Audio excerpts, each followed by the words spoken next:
Hello दोस्तों, Gupta mathematics channel में आपका स्वागत है। देखिए, आज हम लोग पढ़ेंगे प्रॉफिट एंड लॉस चैप्टर यानी लाभ हानि। इसमें कुछ क्वेश्चन देखेंगे जो एग्जाम में बार बार आते हैं। जैसे इसका एक दो फॉर्मूला देखिए पहले, उसके बाद क्वेश्चन बताएंगे। आपको याद रखना, एग्जाम में इससे प्रत्येक साल क्वेश्चन आता है। अंकित मूल पर छूट, अंकित मूल पर छूट और क्रय मूल पर लाभ,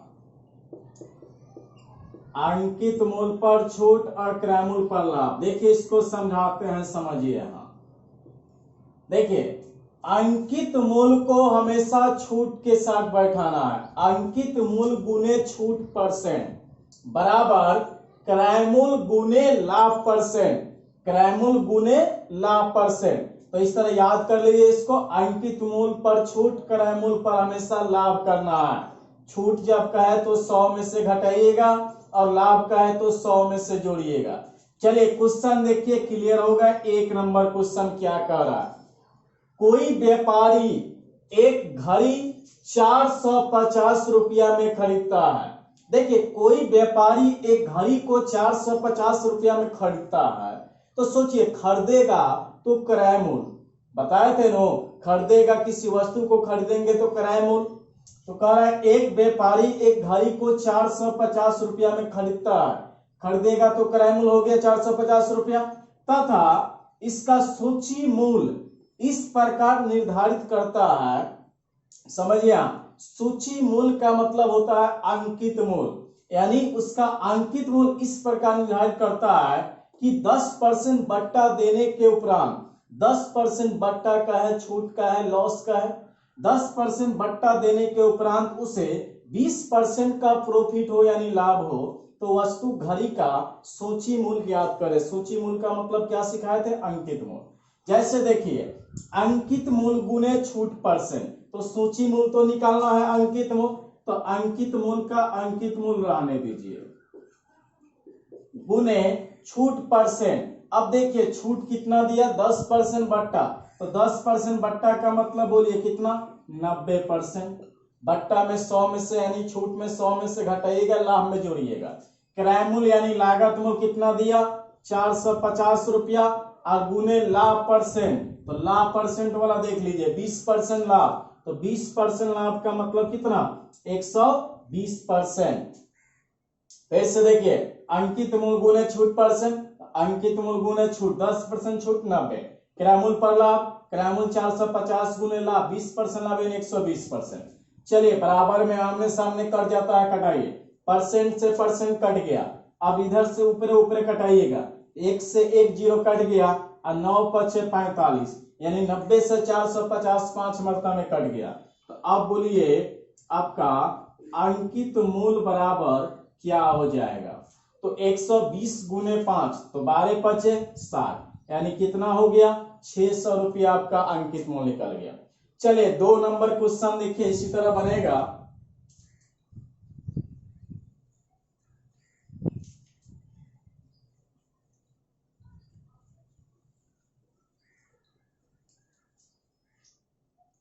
समझिए यहां 2 नंबर क्वेश्चन। एक निर्माता ने एक वस्तु का अंकित मूल 50 रुपया निर्धारित किया, यानी अंकित मूल का रुपया दे दिया, 50 रुपया निर्धारित करता है, तथा उसे 20% बट्टा देकर बेच दिया। यदि उसे 25% लाभ हुआ हो तो वस्तु का लागत मूल यानी क्रय मूल पूछ रहा है। अभी बताए थे, बोलिए अंकित मूल पर हमेशा किसको बैठाइएगा? छूट परसेंट। अंकित मूल पर छूट और क्रय मूल पर हमेशा लाभ होगा। अंकित मूल पर छूट, क्रय मूल पर लाभ। देखिए अंकित मूल 50 रुपया दे दिया, रख दीजिए। अब छूट 20% बट्टा यानी छूट, 20% छूट का मतलब क्या परसेंट? तो 80%। क्रय मूल जी आपको निकालना है, यहां पूछ रहा है क्रय मूल निकालिए, तो क्रय मूल का क्रय मूल रहने दीजिए। अब देख लीजिए लाभ परसेंट क्या दिया? 25% लाभ, तो लाभ में 100 जोड़ दीजिए। 25% लाभ का मतलब कितना? 125%। चलिए कटाते हैं, बोलिए परसेंट से परसेंट बराबर में कट जाएगा, 5 से कटाइए, चाहे 25 से कटा दीजिए, 25 दूना 50, अब 25 से काटिए, 25 पचे 125, ऊपरे ऊपरे बराबर में लाइए, काट दीजिए, 16 पचे 80। अब बोलिए क्रयमूल बराबर क्या हो जाएगा, 16 दूना 32 रुपया आपका क्रयमूल हो गया। चलिए याद रखिएगा, अंकित मूल पर छूट, क्रयमूल पर लाभ। चलिए अगला क्वेश्चन देखिए 3 नंबर।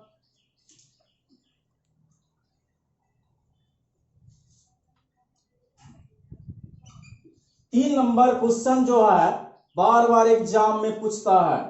जैसे समझिए, एक व्यापारी 25,000 रुपया अंकित मूल्य वाली किसी वस्तु को, देखिए 25,000 रुपया अंकित मूल्य वाली किसी वस्तु को 20% तथा 5% के क्रमवार बट्टों के साथ खरीदता है। देखिए क्रमवार का मतलब होता है लगातार, जितना रहा सब पे, बट्टा दे रहा है, बट्टा का मतलब क्या, छूट। पहले 20% बट्टा का मतलब बोलिए 100 में से 20 घटा दीजिए तो 80 बट्टा 100। 5% बट्टा का मतलब बोलिए 95 बट्टा 100। 5% बट्टा का मतलब कितना, 95 बट्टा 100। खरीदता है, खरीदेगा यानी क्या हो गया, कॉस्ट प्राइस यानी क्रय मूल्य निकल गया है। चलिए कैलकुलेशन करते हैं, 1 2 3 4, 4 से 4 जीरो कट गया, गुना कीजिए, 25 8 200 गुने 95, गुना कर दीजिए, 0 का 0 0 का 0, 5 दूना 10 के 0 हासिल 1, 9 दूना 18 1 19, कितना रुपया हो गया, 19,000 रुपया क्या निकल गया आपका, क्रय मूल्य निकल गया। अब आगे देखिए क्या कह रहा है, तथा वह इसकी मरम्मत पर 1,000 रुपया व्यय करता है, यानी खर्च करता है, व्यय यानी खर्च, और इसकी मरम्मत पर 1,000 रुपया और व्यय करता है। तो अब बोलिए कुल क्रय मूल्य कितना हो जाएगा, तो 19,000 पहले क्रय मूल्य है, 1,000 रुपया और खर्च कर दिया, तो अब बोलिए 19,000 1,000 20,000 रुपया आपका टोटल क्रय मूल्य निकल गया। अब आपसे देखिए क्या कह रहा है, तथा इसे 25,000 रुपया में बेच देता है। अब इसे 25,000 रुपया में बेच दिया तो बेचेगा तो क्या, विक्रय मूल्य, तो टोटल यानी कुल विक्रय मूल्य क्या दे दिया है, बोलिए 25,000 रुपया। खरीदा कितना में, 20,000 में, और बेच दिया क्या हजार में, 25,000 में। अब कर रहा है तो लाभ या हानि परसेंट ज्ञात करें, लाभ होगा तो लाभ परसेंट निकालिए, हानि होगा तो हानि परसेंट निकालिए। तो सोचिए, खरीदा 20,000 में, बेचा 25,000 में, लाभ की हानि, देखिए कम में खरीदा है और ज्यादा में बेचेगा। मान लीजिए 20,000 में खरीदे, अब 25,000 में बेच दिया, कम में खरीद कर ज्यादा में बेचिएगा तो लाभ होगा। तो लाभ परसेंट का फॉर्मूला आपको क्या होगा, बोलिए दोनों का अंतर। तो दोनों का अंतर कितना होगा बताइए, दोनों का अंतर, लाभ परसेंट का फॉर्मूला पहले समझ लीजिए, दोनों का अंतर गुने 100 बट्टा दोनों में जो छोटा हो, पहला वीडियो में बताए थे, प्रॉफिट एंड लॉस का फॉर्मूला लिखे हुए थे, वहां समझ लीजिए। दोनों का अंतर का मतलब बड़का में छोटा घटाइए, तो 25,000 माइनस 20,000 घटेगा तो क्या हजार, 5,000। दोनों का अंतर गुने 100 बट्टा लाभ में छोटा वाला, हानि में बड़ा वाला। लाभ में छोटा वाला कौन है, बोलिए 20,000 25,000 में, तो 20,000 नीचे रख दीजिए। चलिए 2 से 2 जीरो काट दीजिए, 2 से 2 जीरो काट दीजिए, 2 से कटाइए, 25 दूना 50, यानी कितना परसेंट का प्रॉफिट हो गया, 25% का लाभ हो गया। चलिए 4 नंबर क्वेश्चन देखिए,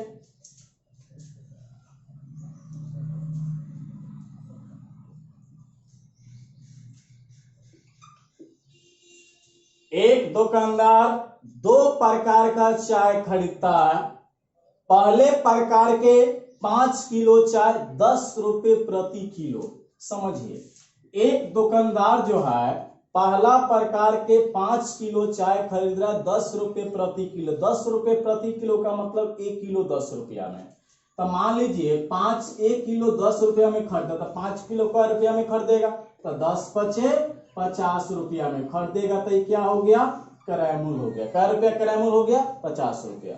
फिर से देखिए, एक दुकानदार 5 किलो चाय 10 रुपए प्रति किलोग्राम, यानी 1 किलो चाय 10 रुपया में, तो 5 किलो चाय क्या रुपया में खरीदेगा, 10 पचे 50 रुपया क्रय मूल्य हो गया। अब कह रहा है दूसरे प्रकार के 7 किलो चाय 20 रुपए प्रति किलोग्राम की दर से, अब दूसरे प्रकार के 7 किलो चाय 20 रुपए प्रति किलोग्राम, माने 1 किलो 20 रुपए मतलब 7 किलो का रुपया में, तो 20 में 7 से गुना कीजिए तो 7 दूना 114, तो 20 7 114 यानी 140 रुपया में खरीदेगा। तो खरीदेगा तो क्या हो गया, ये भी क्रय मूल्य हो गया। अब टोटल क्रय मूल्य, कुल क्रय मूल्य पहले लिख दीजिए कितना हो गया दोनों मिलकर, तो 150 रुपया, 190 रुपया, 140 रुपया, तो 140 में 50 जोड़ दीजिए, कुल क्रय मूल्य कितना हो गया 190 रुपया। अब आगे पढ़िए, तथा इन दोनों चायों को मिलाकर 15 रुपए प्रति किलोग्राम की दर से बेच दिया जाता है। तो बेचेगा तो क्या, विक्रय मूल्य, खरीदेंगे तो क्रय मूल्य, बेचेंगे तो विक्रय मूल्य। दोनों प्रकार के चाय, तो पहले 5 किलो है और दूसरा में 7 किलो है, दोनों को जोड़ दीजिए, तो 5 किलो 7 किलो का किलो 12 किलो हो गया। अब कैसे, 15 रुपए प्रति किलोग्राम बेच रहा है, माने 1 किलो 15 रुपया में बेच रहा है, तो 12 किलो का रुपया में बेचेगा, 15 गुने 12 गुना कीजिए, 15 बढ़िया 180 रुपया में बेचा। अब करा तो उस पर होने वाला कुल लाभ या हानि ज्ञात करें, लाभ होगा तो लाभ लिखिए, हानि होगा तो हानि लिखिए। अब सोचिए, खरीदा 190 में और बेचा 180 में, तो लाभ होगा कि हानि होगा। देखिए ज्यादा में खरीदा और कम में बेचा तो हानि में होगा। देखिए ज्यादा में खरीद रहा है, 190 रुपया में खरीदा, 180 में बेचा, कम में बेचा, तो क्या होगा, हानि होगा। तो हानि का फॉर्मूला क्या बताए थे, क्रय मूल्य माइनस विक्रय मूल्य। क्रय मूल्य 190 हो गया, विक्रय मूल्य 180 हो गया, घटा दीजिए, कै रुपया का हानि हो गया, 10 रुपया का हानि होगा। इतना ही आज रहने देते हैं, इसके आगे अगला वीडियो मिलेगा। हमारे चैनल को सब्सक्राइब कीजिए और शेयर कीजिए। धन्यवाद।